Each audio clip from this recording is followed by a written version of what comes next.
Saludos potenciales colegas. ¿Les gustan los acertijos? Pues aquí les va uno. ¿Cuántos sociólogos se necesitan para explicar el proceso de la civilización en Occidente?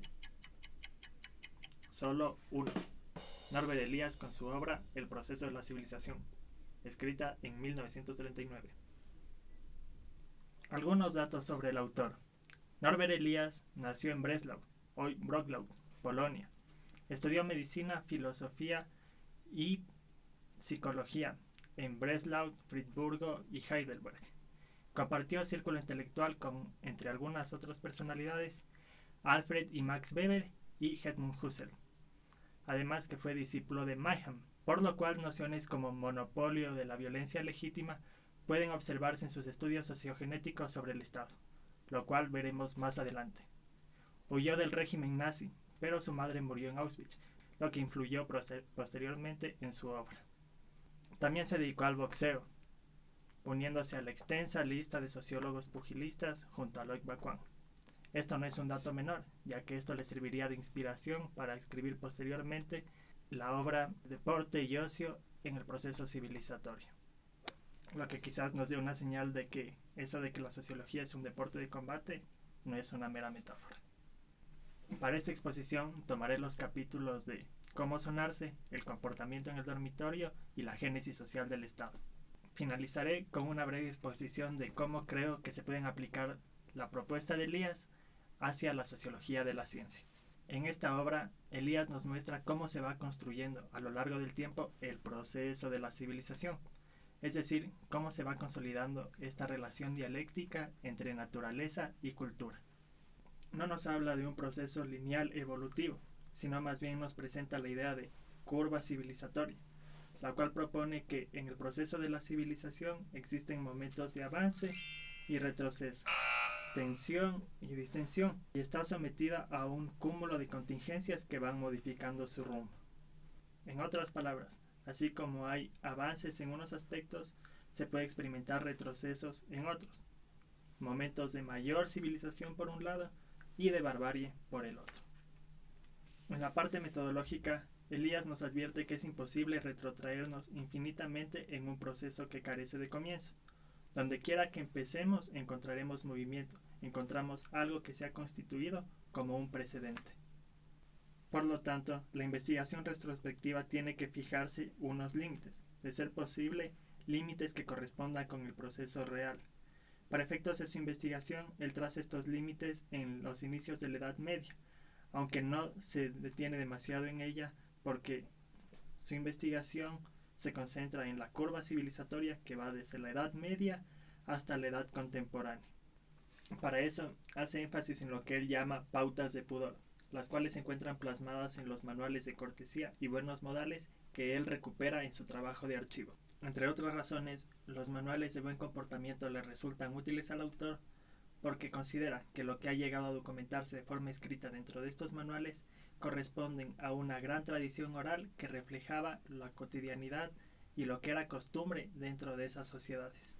La tradición oral, en este caso, representa ese precedente carente de comienzo que se mencionó anteriormente. Por otro lado, su valor yace en que estos manuales no buscaban transmitir lo magno o lo extraordinario de una sociedad, sino justamente lo que era típico de ellas, puesto que los que escribían estos manuales no eran legisladores o miembros de la corte, sino más bien eran coleccionistas y ordenadores de los mandatos y tabúes sociales habituales, lo que le permitirá finalmente establecer las relaciones entre el autocontrol individual y su función en la aparición del Estado, con sus elementos macro de control social. Así llegamos a el modo de sonarse.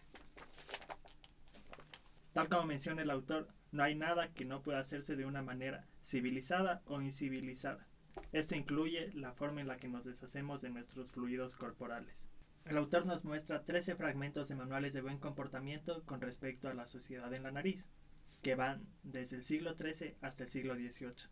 Así, por ejemplo, en 1729, en Les Règles de la Bienséance de la Civilité Chrétienne, Bonjour, o las reglas de la comodidad y la civilidad cristiana, se dice que hay algunos que se tapan una ventana de la nariz y, Soplando con la otra, lanzan al suelo la suciedad que hay en ella. Quienes esto hacen no tienen noción de lo que es la decencia. Así, podemos ver que los textos revisados por el autor no hacen más que mostrarnos la lentitud con la que se han ido desarrollando los instrumentos de la civilización. Toma por ejemplo el pañuelo de bolsillo, su uso y cómo se ha ido popularizando primero entre las clases altas y luego entre las clases subalternas. La manera correcta, civilizada de deshacernos de nuestras secreciones corporales se va integrando con los sentimientos de desagrado, miedo, vergüenza y de culpa que operan incluso dentro de la intimidad del individuo. Mucho del autocontrol que tenemos sobre el manejo de nuestras secreciones están ligadas no solo al juicio moral, sino que con el tiempo se van relacionando a razones de higiene, lo que condiciona no solo a nuestra situación individual, sino también nuestra situación social y colectiva. Esto quiere decir que mientras en la época cortesana estas normas de autocontrol están ligadas al respeto hacia los demás, en la época posterior estas autorregulaciones de las emociones y de los impulsos pasan a ser parte de la división social del trabajo y la posición y la función del individuo dentro de la misma. En esta parte, Norbert Elias regresa al archivo de los manuales de buen comportamiento para ver cómo la curva civilizatoria determina los hábitos del dormitorio. Al igual que en el apartado anterior, el autor toma 5 secciones de distintos manuales que indican cuál es el buen comportamiento a la hora de dormir a lo largo del tiempo. Por ejemplo, en el mismo libro de 1729, Las reglas de la civilidad cristiana, se creían que iba a volver a hablar francés, ya no, ninguna nación está feliz con eso. Se menciona que no debemos desnudarnos ni acostarnos ante persona alguna, y, desde luego, a menos que estemos casados, no debemos acostarnos ante persona alguna del sexo contrario. Cuando, a causa de una necesidad de fuerza mayor, estamos obligados a acostarnos en un viaje junto a otra persona del mismo sexo, es conveniente acercarse tanto que lleguemos a incomodar al otro, e incluso a tocarle. Todavía es peor meter las piernas entre las de la otra persona.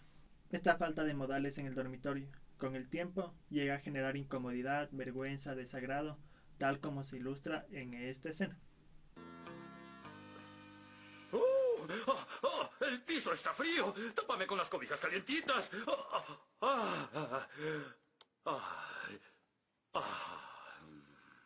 Esto es incómodo. No estaba en una pijamada desde tercer año.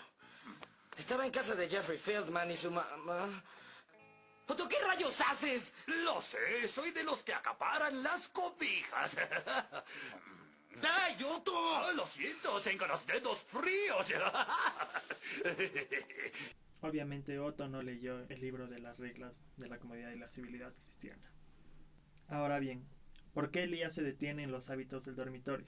Al igual que la mayor parte de funciones corporales, también el dormir es algo que se ha ido relegando cada vez más a la trastienda del trato social. Esta idea de tener cuartos separados, de ocultar la desnudez, son ideas que se han ido incrementando a medida que va avanzando la civilización, porque este proceso es justamente la evolución de la contención social a nivel macro y de la autorregulación a nivel individual. Por ejemplo, la invención de la pijama o del camisón obedecen a la lógica de que sus propietarios no hayan de sentirse avergonzados cuando sean vistos en situaciones de vulnerabilidad en su cuarto, y que por lo tanto no rompan la pauta de pudor que se ha ido instalando con el paso de los siglos, en especial en la sociedad del siglo XIX. ¡Háganos un favor! ¡Invéntese unos calzoncillos! Los textos sobre el comportamiento en el dormitorio nos ofrecen también una muestra de cómo se ha ido consolidando la educación secular en función de la racionalización del cuerpo. Nos da una idea de por qué nos resulta cada vez más desagradable compartir la cama con personas ajenas al círculo familiar, o sea, con personas extrañas. El mismo hecho de que en la Edad Media todos durmieran en la misma habitación nos muestra cómo se ha ido desplazando no solo la naturalidad con la que se veía el cuerpo desnudo, sino también la naturalidad con la que se veía el sexo. El compartir habitación en la Edad Media exponía a los niños al acto sexual con mayor naturalidad que en los siglos posteriores, tal como lo ilustra esta escena.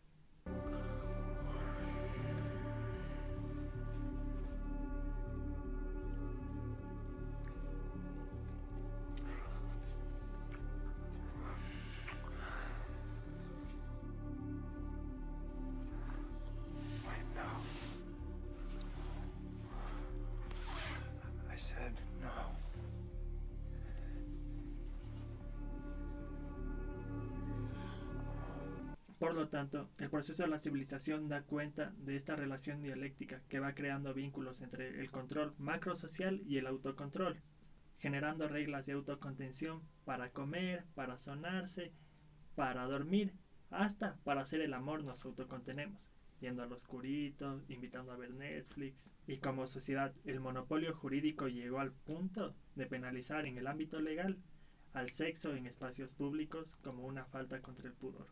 Nos muestra, por otro lado, cómo esta relación entre lo macro y lo microsocial obedece a la necesidad de una organización de los grupos con mayor disciplina, ya que una mayor disciplina en los ejércitos o en los trabajadores garantizaba mayores posibilidades de consolidar el monopolio de una casa real o de un grupo humano. Así, la mejor forma de disciplina de grupo es la que puede construir mecanismos de disciplina individual. La disciplina entonces pasará de ser una herramienta propia de los ejércitos privados en la Edad Media a ser, mediante los modales y las buenas costumbres, una herramienta de uso público en los distintos estratos sociales de las épocas posteriores, en función de la división social del trabajo. Por ejemplo, la disciplina pasará de ser una herramienta propia de los ejércitos privados en la Edad Media a estar presente, mediante los modales y las buenas costumbres, en los ejércitos obreros, en los mayordomos y en los otros grupos sociales. Así, esta obra señala cómo se va desplazando lo natural en su conjunto, la naturalidad con la desnudez, con la violencia, con el sexo, con la muerte. En otras palabras, describe este proceso dialéctico entre naturaleza y cultura y la forma como se ha ido creando un ordenamiento de la natural desde más o menos el siglo XI, pero de modo más claro en los siglos XVII, XVIII y XIX. Y cómo este desplazamiento se da al mismo tiempo y en la medida en que se van consolidando los monopolios de poder que darían lugar al Estado moderno, incrementando el grado de división de funciones en las sociedades. Con estos antecedentes, concernientes a la parte de la autorregulación interna del individuo, se fundamentan las bases del análisis que Elías hace sobre los orígenes del Estado, ya que su estudio se centra en el análisis de los vínculos que se forman entre la autorregulación y el control de la violencia del Estado.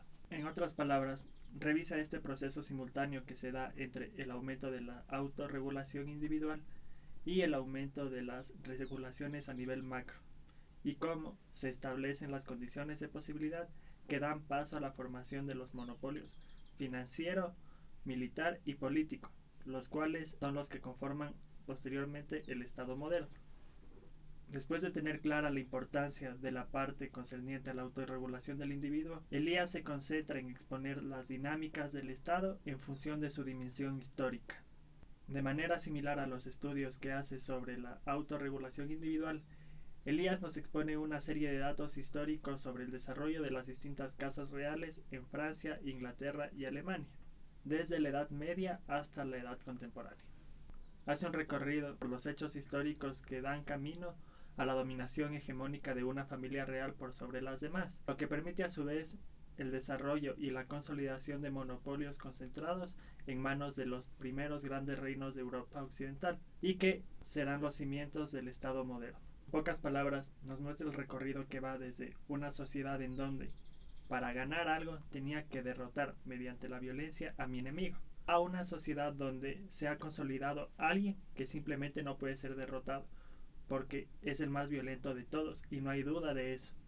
Por lo tanto, si quiero obtener algo, debo ganarme su favor, debo agradarle. Ese momento en el que buscamos agradar, que es un acto íntimo y personal, mostrando nuestra cultura, nuestra educación, es en donde se puede observar esta conexión que existe entre el control de la violencia estatal y el autocontrol, porque cuando se empieza a parecer inculto o incivilizado, cuando se empieza a sentir vergüenza de nuestro cuerpo por no cumplir dichas normas sociales, sentimos además que nos estamos alejando de aquellas oportunidades que administran las manos que tienen el monopolio.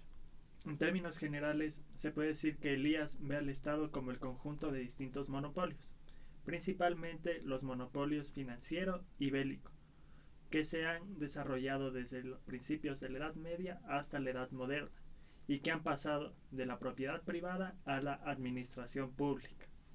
El análisis que hace de los casos de Inglaterra, Francia y Alemania le permiten encontrar, por así decirlo, algunos patrones en cuanto a la formación de estos monopolios que servirán de base para la formación del Estado.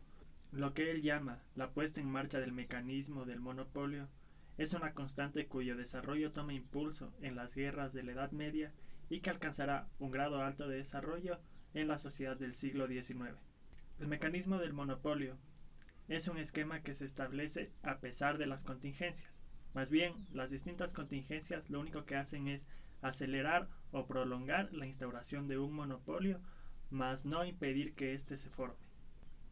Este mecanismo tiene una primera fase, la de libre competencia, determinada por una serie de luchas de exclusión, las cuales consisten en un proceso en el que mediante la violencia varios grupos antagónicos se disputan la hegemonía de un territorio y sus medios de producción.